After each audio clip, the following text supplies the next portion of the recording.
Hai adik-adik, perkenalkan nama ibu adalah Ibu Leni. Gimana nih kabarnya hari ini? Semoga kabar baik selalu ya. Nah, kita akan belajar bersama-sama dengan menyimak video berikut ini. Yuk kita simak bareng-bareng.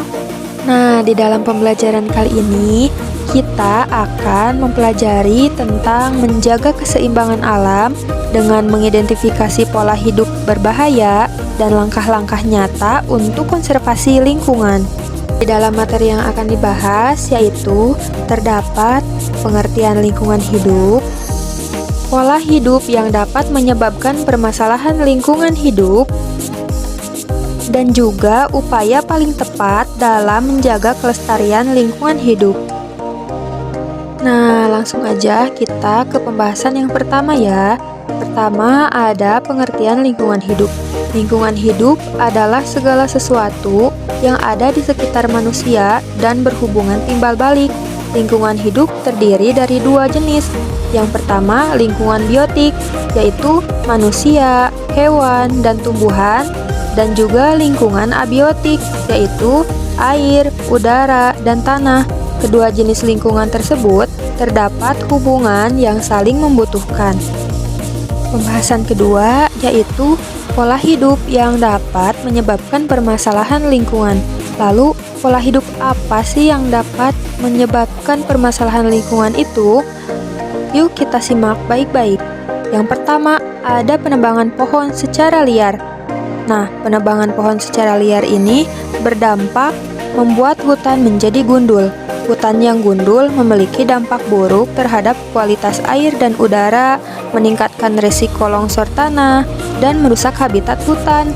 Nah, solusinya yaitu dengan cara melakukan penghijauan atau reboisasi, juga penegakan hukum yang tegas agar tidak ada lagi oknum yang menebang pohon secara liar.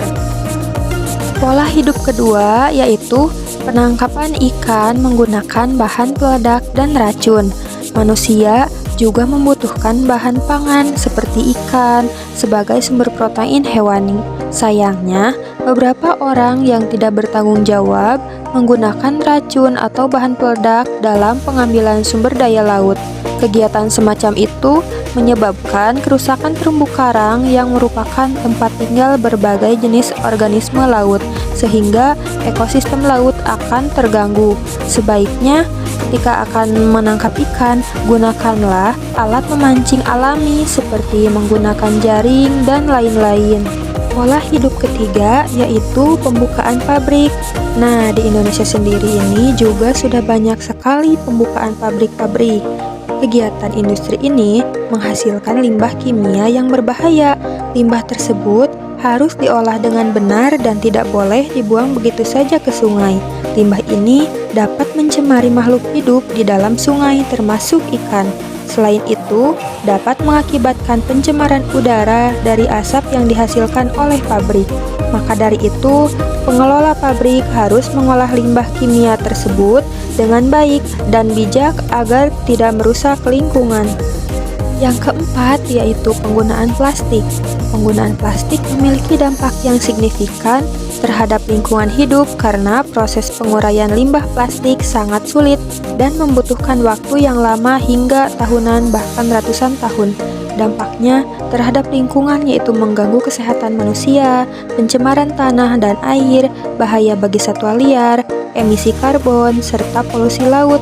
Oleh karena itu, kita harus mengurangi penggunaan plastik, beralihlah ke tas kain dan menggunakan botol kaca atau stainless, dan juga jangan lupa untuk mendaur ulang plastik-plastik tersebut.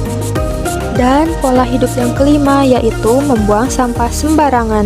Membuang sampah sembarangan dapat menimbulkan pencemaran lingkungan seperti dapat mencemari sungai, pencemaran udara, menimbulkan berbagai penyakit, serta merusak ekosistem. Kita harus meningkatkan kesadaran akan peduli terhadap lingkungan, buanglah sampah pada tempatnya. Nah, pembahasan yang terakhir yaitu upaya paling tepat dalam menjaga kelestarian lingkungan. Lalu upaya apa sih yang dapat kita lakukan untuk menjaga kelestarian lingkungan ini?